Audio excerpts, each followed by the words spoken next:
শুক্রবারে নফল রোজা রাখা যাবে কিনা? শুক্রবারে নফল রোজা যদি শুধু শুক্রবার হওয়ার কারণে কেউ রাখে, জুমার দিন হিসাবে রাখে, তাহলে সেটা নিষিদ্ধ এবং মাকরুহ, অপছন্দনীয়। কারণ জুমার দিনটা ইমানদারদের জন্য সাপ্তাহিক উৎসবের দিন, ঈদের দিন। বাৎসরিক ঈদ যেরকম ঈদ উল ফিতর, ঈদ উল আজহা, সাপ্তাহিক একটা আনন্দের দিন হলো কিসের দিন?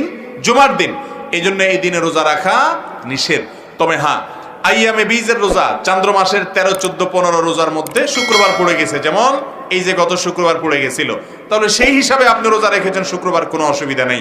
অথবা আপনার জন্য শুক্রবার ছাড়া রোজা রাখার সুযোগ নেই, কাজা রোজা আছে, অন্যদিন অফিস আদালত আছে, সেই হিসাবে রাখছেন, তাও ঠিক আছে, জায়েজ আছে, কোনো অসুবিধা নেই।